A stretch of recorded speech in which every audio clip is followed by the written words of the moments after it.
Ok, Perfecto. ahora sí. Luego de escuchar estas declaraciones de este médico en Suecia, uno queda tremendamente impactado, porque el modelo sueco lo han atacado al cansancio. Y él dijo algo muy importante dentro de todo lo que habló, dijo muchas cosas importantes, pero Sí. una que a mí me tocó mucho fue que él dijo, mira, son personas que murieron y tenían la condición de que estaban positivos por COVID, pero no necesariamente murieron por COVID, que es un dato fundamental, porque cuando tú dices en Suecia hay 5.900 personas fallecidas luego de iniciada la epidemia, tú tienes que decir, bueno, esas 5.900 personas murieron estando positivas de COVID, pero Ujú. murieron por COVID. COVID fue la causa fundamental de su fallecimiento. En el caso dominicano yo conozco muchos casos de personas que ingresaron al hospital en estado de coma, en el hospital se Se contagiaron de COVID contagiaron. y luego salen en la estadística de que fue por COVID. Entonces, eh, ya eso de por sí ensucia toda la data. Algo que no salió ahí en el resumen que nosotros pusimos de esa entrevista es cómo los organismos internacionales ya no están utilizando la data de Argentina, que me pareció algo trascendental, porque dicen que la data de Argentina está muy contaminada y no es una data fidedigna que se puede utilizar. Yo no sé si el caso dominicano está en el mismo renglón, pero ya eso de por sí te dice que hay mucha gente que pone en entredicho la información estadística bajo la cual una parte importante de los países está tomando decisiones. Lo que es innegable es que los niños no padecen la enfermedad, no fallecen por la enfermedad, no transmiten la enfermedad como grandes transmisores que también lo querían utilizar como un subterfugio, y los niños no están en las aulas. Definitivamente, y todo el riesgo que implica que los niños no estén en las aulas es parte de lo que estamos conversando ahora a partir de este minuto con Virginia Sainz, quien es la directora para República Dominicana de Plan International, esta organización que trabaja en todo el mundo con niños en situación de riesgo, más en este punto en el que las niñas son las grandes víctimas. Los niños y las niñas en igualdad de condiciones necesitan las oportunidades y el seguro de vida que garantice un hogar estable, un amor, un lugar amoroso, que provea las condiciones necesarias, los derechos y los deberes que deben estar a la mano de los niños. Sin embargo, las niñas sabemos que están en un espacio de mayor vulnerabilidad en este periodo de resguardo, donde son abusadas, donde son maltratadas físicamente, reciben abusos sexuales, el trabajo forzado y bueno, cualquier cantidad de flagelos, ¿no?, que son víctimas las niñas. Virginia Sainz, bienvenida y muchísimas gracias por permitirnos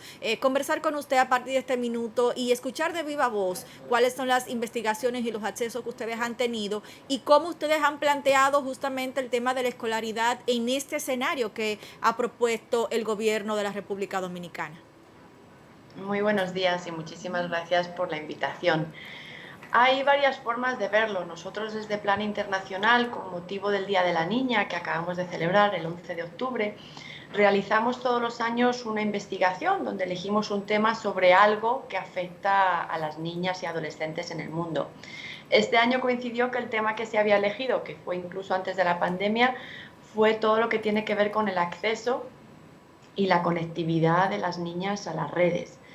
Y fue bastante llamativo los hallazgos. Hicimos el estudio en 33 países, entrevistamos a más de 14.000 niñas y jóvenes y lo que nos dicen el 58% de las niñas es que han sufrido algún tipo de abuso o acoso online.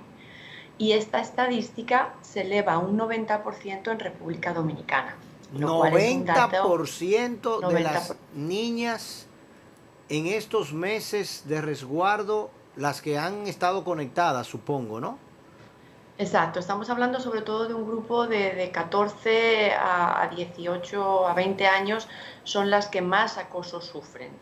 Y es muy interesante la comparativa, ¿no?, de Dominicana con Dios el resto de los mío. países, de un 58%, que es la media mundial, a cómo se eleva en Dominicana a un 90%.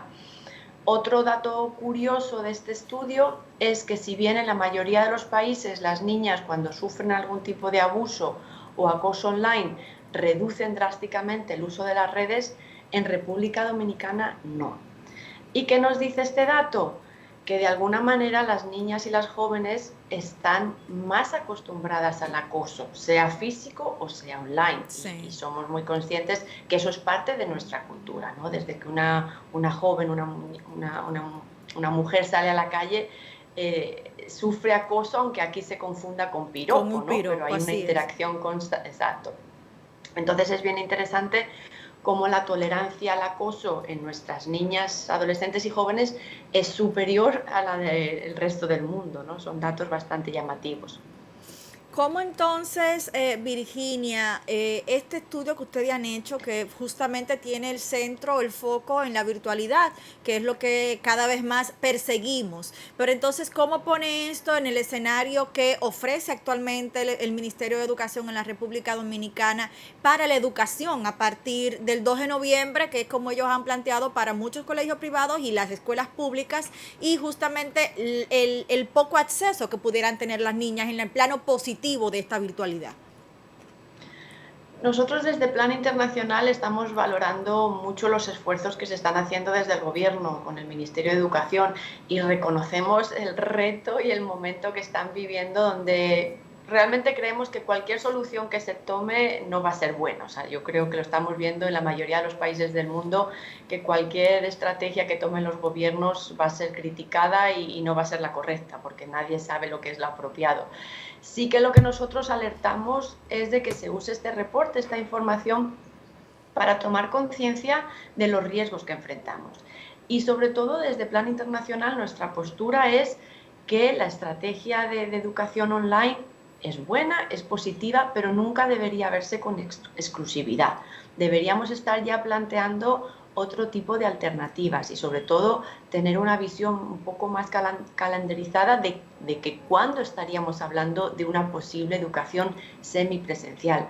Por el trabajo que Plan Internacional realiza, nosotros trabajamos con comunidades extremadamente pobres, donde ya no es un tema solo de conectividad, es un tema de falta de servicios básicos. Entonces, la realidad que estamos viendo en muchos casos de niños y niñas es que están interactuando, están jugando con sus amigos, con sus vecinos, se pasan las toses, o sea, están interactuando. No es la realidad de nuestros hijos, tal vez en una casa de clase media que están tomando clases online en un aire acondicionado y no interactúan con otros niños. La realidad de la mayoría de los niños y niñas de este país es que no están tan resguardados, están interactuando. Por eso nosotros lo que proponemos desde Plan es que seamos un poco más creativos, que planteemos una estrategia digital, pero comencemos ya a plantear estrategias de interacción semipresencial en grupos reducidos. En el país, en las comunidades rurales, hay maestros, hay maestras, hay centros tecnológicos, está el Infotep. Se podrían hacer otro tipo de alternativas y hemos visto incluso como el país, en casos donde han sufrido huracanes o ciclones, donde las escuelas no estaban disponibles, cómo se han hecho clases debajo de una mata, se ha leído un cuento, se ha hecho algo. Entonces lo que nosotros proponemos es que se haga algo extra a lo digital. Y esas propuestas que ustedes han hecho y que hemos hecho todos, porque acá desde New Horizons Radio y a través de New Horizons Radio con diferentes organismos y toda la sociedad en su conjunto, tenemos ya varios meses, porque son varios meses ya, Sí. estamos a 20, ¿no? Este anuncio se hizo antes del 24 de agosto que iniciaban las clases, diciendo que la virtualidad no puede ser el objetivo, las clases en línea no pueden ser el objetivo final. Eso puede ser una estrategia metodológica y pedagógica para un grupo reducido en condiciones muy particulares, pero ese no puede ser el objetivo nacional y sin lugar a dudas no puede ser el único objetivo nacional. Entonces, ustedes que han podido conversar, porque nosotros los colegios privados hemos tenido muy escaso escenario de participación, obviamente no nos dieron participación antes de anunciar el encierre total y la virtualidad total, sin tomar en cuenta ni para nada a los niños menores de 10 años, ni si eso era lo que se quería para la generalidad. ¿A ustedes alguien los ha escuchado? Sí que ha habido encuentros bastante iniciales donde el ministro de Educación se reunió con muchas de las organizaciones que trabajamos con niñez o con temas de educación y sí que ha habido una escucha. Eso sí que se ha valorado. Uno de los elementos que yo podría criticar es que en general no estamos escuchando a los niños y a las niñas cómo lo están viviendo. O sea, estamos consultando a las autoridades sanitarias, estamos consultando a los padres, a las madres, a los maestros, pero yo creo que no se ha hecho un esfuerzo por ver cuál es el interés superior del niño, que es lo que nos debería estar moviendo, y cómo ellos están viviendo estos encierros, estas cuarentenas. Los adultos salimos al supermercado, venimos a trabajar, hasta estamos yendo a los centros comerciales, y los niños, sin embargo, están en casa. Entonces, para mí hay una crítica ahí de una mirada más amplia. Yo entiendo que hay que ofrecer una solución, y la solución que se ofrece no es mala, es solo que es un poco limitada, y sobre todo teniendo en cuenta la realidad de la mayoría de los niños y niñas de este país. Y al día de hoy, a mí lo que me preocupa profundamente es la inequidad que estamos viviendo. Mis hijos están tomando clase desde las 7:40 de la mañana hasta las 2:30 de la tarde. La mayoría de los niños de este país no están tomando clase. Y me resulta muy difícil creer que todos esos niños que hoy no están tomando clase, que el 2 de noviembre lo vayan a hacer. Porque los que estamos con las condiciones adecuadas sabemos el reto que representa. Cuando no hay un problema de conexión, la computadora no entra, o incluso en los mejores colegios a veces los profesores no están al nivel de comunicar a través de una pantalla, porque no es fácil mantener a niños y niñas durante 4, 5, 6 horas conectados. Hay una serie de dimensiones que creo que estamos perdiendo y bueno, un poco lo que planteábamos con el reporte, los riesgos del tiempo que nuestros hijos están pasando online. ¿Qué es lo que enfrentan cuando están ahí fuera? ¿Qué depredadores utilizan su vulnerabilidad, su falta de conocimiento, su falta de herramientas? Están muy expuestos, y eso tenemos que estar muy alertas, porque igual que estamos aprendiendo poco a poco a proteger a nuestros hijos en la calle, no hables con un extraño, no te dejes tocar, no te dejes besar, ¿qué herramientas tenemos como padres y madres para ir orientándoles en este terreno salvaje que son las redes, ¿no? Que todo lo que tienen de bueno lo tienen de malo? Pero cuando tú dices que te escucharon, Sí. bueno, escucharon, pero no te oyeron. Yo intento tener un poco de empatía también con el reto que están enfrentando, y creo que en este momento lo que se han enfocado es de tener una solución que pudiera dar respuesta al reto de la educación. Creo que plantear otro tipo de alternativas como las que podemos estar manejando en Plan y otros colectivos son complejas y requieren una mayor creatividad, y ahora mismo están limitándose a una solución. Entonces, yo no puedo decir que no nos hayan escuchado, porque espero que alguien esté explorando esas alternativas adicionales, lo que todavía no se han ni comunicado ni expuesto, pero espero que las estén planteando definitivamente.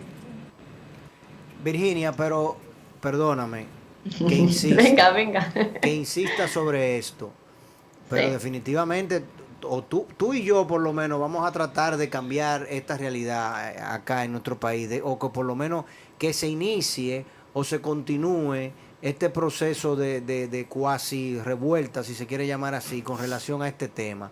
Pero tú me vas a decir a mí que es más complejo. O sea, porque tú dijiste, las soluciones que nosotros estamos planteando de pronto requieren de mayor creatividad. En serio, requiere más creatividad tú decirle a los alumnos, a los profesores, en esos lugares apartados, en esos lugares que no tienen para nada incidencia de COVID, donde se sabe que todos los niños están en la calle jugando porque sus padres están trabajando, o sencillamente no hay otra cosa que hacer. Requiere más creatividad decir, vamos a ponerle agua potable a esas escuelas y una barra de jabón de cuava y una mascarilla a la profesora, y que los niños vuelvan a las aulas, que lo que se está tratando de hacer con 13 productores de televisión, 800 cadenas de televisión y radio, montar unos videos y unas plataformas, tratar de hacer un concurso para comprar unas computadoras que lleguen en el 2022 a República Dominicana, lo otro es más complejo. No, por supuesto que no, por supuesto que no. Yo entiendo que ellos han estado revisando alternativas, y los criterios que hayan utilizado para elegir esa, yo no los conozco, y estoy totalmente de acuerdo en que hay otras alternativas más sencillas o más económicas y más acordes a la realidad. Ahora sí. O sea, lo que sí no puedo decir es cómo han hecho ese proceso de tomar esas decisiones. Sé que han escuchado, que han estado en interacción, pero al final han tomado esa decisión y yo lo único que espero es que empiecen a mirar a la realidad de la mayoría de los niños y niñas, más allá de las computadoras que vayan a entregar y más allá de las informaciones y panfletos que estén desarrollando. La realidad de esos niños y niñas que al día de hoy están interactuando entre ellos y están intentando tener una vida normal, pero sin la escuela y con lo que la escuela representa, que es mucho más allá que un lugar donde uno va a aprender. Es un lugar que en el caso de las comunidades más vulnerables es un lugar incluso que detecta los casos de abuso, ¿no? Ese punto justamente, Virginia, que hablas de detectar los casos de abuso como estructura escolar, es algo que a nosotros nos preocupa bastante. Hemos venido hablando acá en el programa desde hace unas semanas sobre la pieza que reposa en la Cámara de Diputados con respecto al matrimonio infantil. Una de las cosas que ustedes como organización promueven es justamente la prevención de embarazos en niñas menores de 18 años. Sin embargo, vemos esta semana cómo la Junta Central Electoral pues emite una resolución para dotar de cédulas a niñas de 12 y menos años porque estén embarazadas, como si el hecho de tener un embarazo, de haber sido abusadas, las convierte en adultos. La posición de ustedes en este sentido y quizás alguna iniciativa que puedan tomar o planteamiento en este flagelo, ¿no? que incide en nuestras niñas y el rol que juegan las escuelas en la prevención de esto. Es un tema bastante interesante y en principio el hecho de que una menor de edad tenga cédula no es malo. O sea, en la mayoría de los países eso se hace. En muchos países es desde que un niño nace, es opcional si quieren los padres darle una cédula y incluso en España, por ejemplo, es obligatorio a partir de los 14. La cédula no es un documento que te haga adulto, que te dé autoridad, que te dé una serie de derechos, simplemente refuerza tu derecho a la identidad. Entonces, en principio, el que haya una cédula para una menor no es malo. ¿Cuál es el problema de lo que plantea la Junta? El reconocimiento público del gran problema. Y es que hay niñas en este país de 12 años que están pariendo. Entonces, pero ese no es el problema de la cédula, de la Junta, ni siquiera de la cédula. La realidad es que hay niñas que están teniendo niños y que no pueden declarar a esos niños porque no tienen cédula. Entonces, ¿qué es lo que yo todavía no tengo claro y sí que me gustaría entender en estos días? ¿Hay algún motivo detrás de eso para el tema de las cédulas o es algo que ya estaba en agenda simplemente porque se quiere que los menores de edad pues tengan un documento mayor de identidad? Yo es lo único que quiero pensar. Y obviamente el reconocer y el dar derecho a identidad a niños que ya nacen en una vulnerabilidad extrema porque son hijos de niñas. ¿Qué nos trae esta oportunidad? Que están planteando el problema de una forma directa. O sea, que un documento de la Junta Electoral te diga que hay niñas de 12 años que están pariendo, es que debería aterrorizarnos a todos. Claro. Entonces, ese es el problema. Y obviamente no le toca a la Junta Electoral venir con una solución de cómo se va a resolver el problema de embarazo, pero sí que le toca al Estado decir cómo lo vamos a abordar. Mira, es que eso que tú planteas tiene dos problemas fundamentales y volvemos casi que a lo mismo que estábamos hablando antes. O sea, es que nos escuchan pero no nos oyen, o nos oyen pero no nos escuchan, porque aquí en República Dominicana tenemos varios años, para no decir décadas, empujando porque se convierte en ilegal el matrimonio infantil. Y todavía aquí hay personas y congresistas que no terminan de entender que esa señal es fundamental. O sea, que tú pongas en la ley que es ilegal tú casarte con una menor, aunque eso haga que algunas personas lo hagan en concubinato, algunas personas lo hagan de manera clandestina. En definitiva, esa es una señal que como sociedad uno tiene que darla. Porque cuando tú das esa señal, es como el maltrato a la mujer. O sea, cuando tú das la señal de que maltratar a una mujer es algo violatorio a la ley, aunque todavía existan personas que abusen de mujeres, eso ya manda una señal. Pero acá en el país somos incapaces de juntar a 20 senadores que se juntan para elegir jueces de la Junta, se juntan para asignarse barrilitos y para asignarse cofrecitos y 15,000 cosas más, y son incapaces de reunirse y decir, ¿tú sabes qué? No puede existir una niña de menos de 18 años que legalmente nosotros le digamos, usted es la señora de fulano.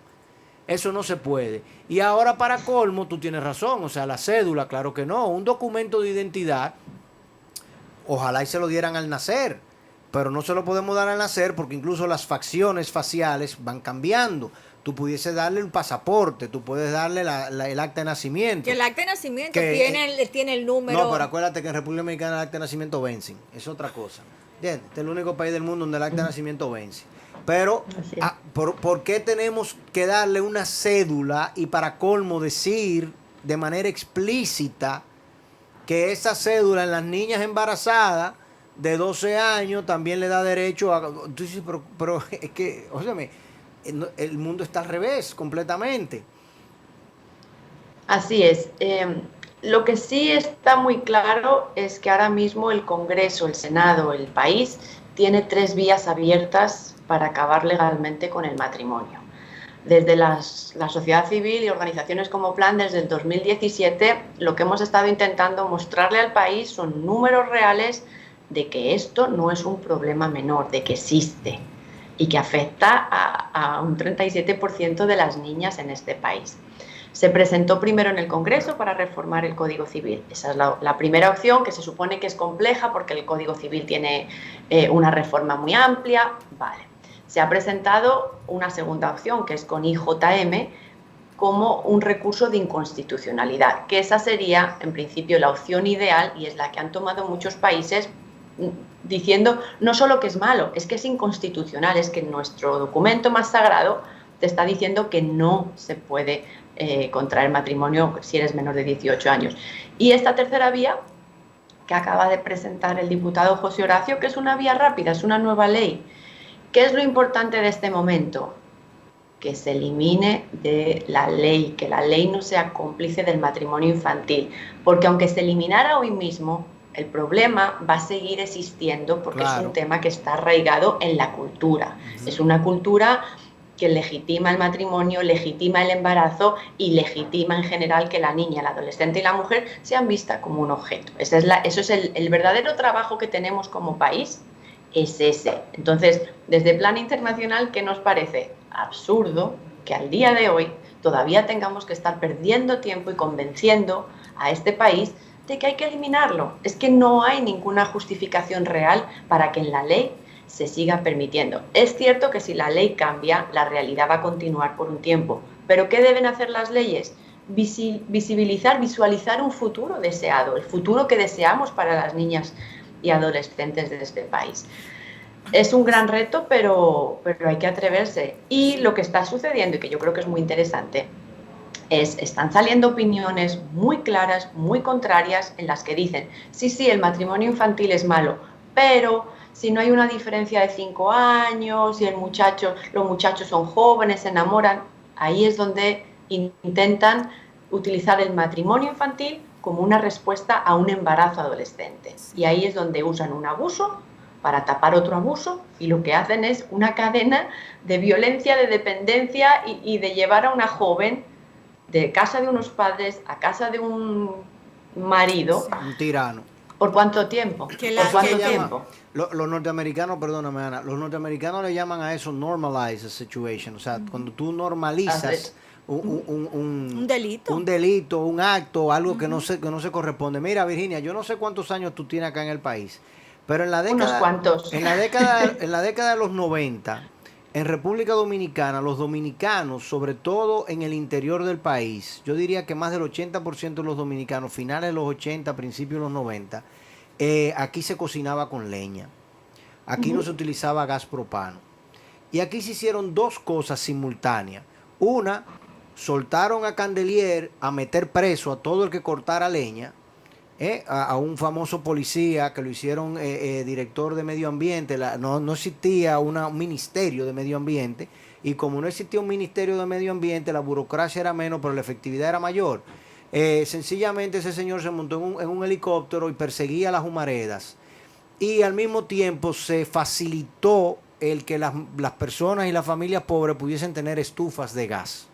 Eso dio como consecuencia que acá en República Dominicana, contrario a Haití, por ejemplo, todo el mundo sustituyó la leña por el gas, porque primero le tenían miedo a la persecución y en segundo lugar había una alternativa barata y viable. Eso cambió la cultura y se cambió en horas, por decirlo así, porque fue algo que en 3 o 4 años ya se radicó por completo, de cuajo, o prácticamente por completo. Entonces, ciertamente, cierto, la cultura de la niña joven que ve en el hombre mayor la posibilidad y la familia que está dispuesta a que eso suceda, eso no es algo que se va a cambiar en minutos, pero se cambia. Es lo mismo que el abuso femenino que estaba diciendo anteriormente, el abuso contra la mujer. En República Dominicana hace 20, hace 30 años eso era algo muy arraigado. Lo mismo que el abuso infantil, o sea, las personas que abusaban de sus hijos, que le daban unas pelas, unas abatidas terribles, eso era algo muy común y era algo que todo el mundo lo veía como algo normal. Hoy en día eso no es así. Entonces uno puede cambiar la cultura a través de la legislación y para eso es que precisamente existe el Congreso. Porque el Congreso existe porque tiene que legislar, porque las sociedades y las culturas van cambiando, se van transformando y por vía de consecuencia los códigos jurídicos también lo tienen que hacer. Pero aquí los congresistas no entienden cuál es el rol que tienen que jugar y creen que el rol que tienen que jugar es el del populismo permanente y la elección permanente y el buscarme lo mío y el asignarme lo mío y lo tuyo, y entonces no tenemos el coraje de tomar decisiones que sean fundamentales, que sean transformadoras y que vayan realmente a solucionar un problema social, porque nosotros como país, oye, me toca contradictorio, estamos hablando de marca país y de ciudadanía. Oye, tú me dijiste, uno de los ejes es la ciudadanía. Bueno. Pero ¿cuál ciudadanía? ¿La que ve normal que un hombre de 35 vaya y busque una niña de 14? Es un problema serio, sin duda. Y Virginia, ustedes que trabajan justamente con espacios vulnerables y de lo que tenemos que cambiar, y tú hablabas de futuro, justamente una de las cosas que pudiéramos estar tomando en cuenta a futuro es cómo no fallarle doblemente a estas niñas, porque algo que a mí siempre me ha llamado la atención es justamente una niña que es abusada a los 11, 12 años, tiene una criatura y inmediatamente es desvinculada del sistema educativo. Se le ofrece la opción de estudiar en liceos, donde a pocas penas 3 horas de clase, cuando hay luz, esas niñas también son arrojadas a otro tipo de abuso, incluso privándola del tema educativo y desvinculándola de su hábitat natural, o sea que se le sigue vulnerando sus derechos. Así es una cadena de violaciones y de complejidad, ¿no? Desde el momento en el que primero estamos criando a las niñas y a las jóvenes con la idea de que lo mejor que les puede pasar y la oportunidad real para su futuro es que venga un hombre con dinero y se las lleve. Entonces, muchas niñas les preguntas, en zonas sobre todo vulnerables, qué quiere ser de mayor y te van a responder que quieren ser madre y esposa. Cosa que en principio no es mala, pero obviamente no como un plan de vida. Entonces, en el momento en el que aparece un adulto que les ofrece cualquier cosa, puede ser un celular, puede ser que te paguen el salón, las cosas más simples de la vida, ella va a entregar su cuerpo a cambio de esa protección económica. En el momento en el que la familia se entera que la niña ya está en eso y que hay un proveedor, ¿qué dice la familia? Llévatela, esa muchacha es tuya. Entonces se la llevan y ella empieza una vida encadenada de dependencia y de vulnerabilidad, de falta de autoestima. Primero porque pensó que esta persona la cuidaría, la protegería y estaría mejor que en su propio hogar familiar. Mentira. Ese hombre, a los pocos meses, después de haberla dejado embarazada, lo normal es que la devuelva al hogar. Entonces, ¿qué pasa? Viene el número 2, otro que le promete otra vez el futuro soñado y ella se vuelve a ir y se vuelve a quedar embarazada. Entonces, tenemos chicas jóvenes de 21 años, 23 años, que son madres de 3 niños, sí, en muchos casos de hombres diferentes. Esas jóvenes ni pudieron concluir la educación básica, ni se van a poder involucrar en ningún tipo de formación y obviamente van a estar sumidas en un ciclo de pobreza, tanto ellas como sus hijos. y no van a poder contribuir a la economía de este país. Entonces, es un ciclo muy peligroso y que se repite mucho. O sea, esto no... Lo curioso de esto es que no son casos aislados de decir, ay, es que sí, yo una vez conocí una niña. No, es que son muchas niñas y jóvenes las que están en esta situación. Si lo ponemos en términos más crudos, la misma cultura que sostiene el matrimonio infantil, embarazo adolescente, es la misma cultura que en el día a día, en unas clases medias altas, mantiene la cultura del sexo transaccional o del chapeo, o como ustedes le quieran llamar, si es que es apropiado hablar de eso en este contexto. Pero es lo mismo, es la mujer, la niña, el adolescente como un objeto. Entonces, si tú eres un objeto, ¿cuál es tu moneda? ¿Qué utilizas? Tu cuerpo. ¿Qué tienes que hacer? Estate bonita, entrégate, depende de un hombre. Entonces, con esa cultura es la que estamos enfrentando, y es esa cultura la que está en la Cámara de los Diputados y los senadores. Es la misma cultura, y es la que, por eso es tan complicado. A mí me gustó mucho el ejemplo que dio del carbón y de la leña, porque es cierto, un cambio de comportamiento tiene que venir acompañado desde lo legislativo, con medidas de coerción, multas y obviamente campañas de sensibilización. Yo, como Plan Internacional, puedo seguir haciendo campañas, trabajando con influencers y diciéndole a este país que el matrimonio infantil está mal. Pero si no hay una legislación que lo acompañe y si no hay un compromiso desde el sector privado, desde los medios de comunicación, de que esto, y en este momento que estamos hablando de marca país, no va con la marca país de República Dominicana, no vamos a hacer para nada para cambiarlo. Y lo que sí está muy claro es que este país, por lo menos en la experiencia que yo tengo, de los años que tengo de relación con este país, es cuando se proponen algo, lo consiguen. ¿Qué está pasando con el tema del matrimonio? Que no se lo han propuesto. Al día de hoy, aunque haya un plan nacional, aunque esté en la conversación, en realidad todavía yo no tengo claro a nivel del nuevo gobierno del Estado quién es la persona responsable de acabar con el matrimonio infantil. ¿Cuál es la institución? Claro. Y eso es importante. ¿Cuál es la institución y cuál es el presupuesto? Te voy a dar una idea. Venga. Sí, se llama Raquel. ¿Cuál de las dos? Se llama Raquel. ¿Cuál de las dos? No, se llama Raquel. Trata de hablar con Raquel. Bueno, señores, definitivamente, Virginia, a José Horacio que busque a Raquel. En esta conversación definitivamente nos ha quedado más que claro que tenemos que dejar de mirar el polígono central de nuestra sociedad, irnos a las periferias, porque hay mucho más que altas torres y privilegios en los puestos de poder. Virginia, agradecemos mucho el favor de esta conversación el día de hoy. Sí, muchísimas gracias. Definitivamente muy interesante, y bueno, pues y acá, New Horizons es su casa cuando eso le iba a decir, aquí tenemos la puerta Muchísimas gracias, abierta. no cuenten conmigo, me ha gustado mucho el tono valiente y con coraje de esta conversación, lo agradezco, gracias. A la orden, gracias por esa valoración. Nosotros mañana nos reencontramos nueva vez a las 11, estaremos hablando de cine, nuestra productora hoy está feliz con este anuncio. De la marca País. Leticia Tonos, la película que está ahora mismo dando de qué hablar en todos los 500 locos. James Bond. Los 500 locos, mañana estará con nosotros acá, así que agradecemos que hayan estado con nosotros hoy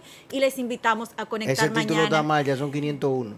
en vivo mañana a las 11. Feliz resto del día.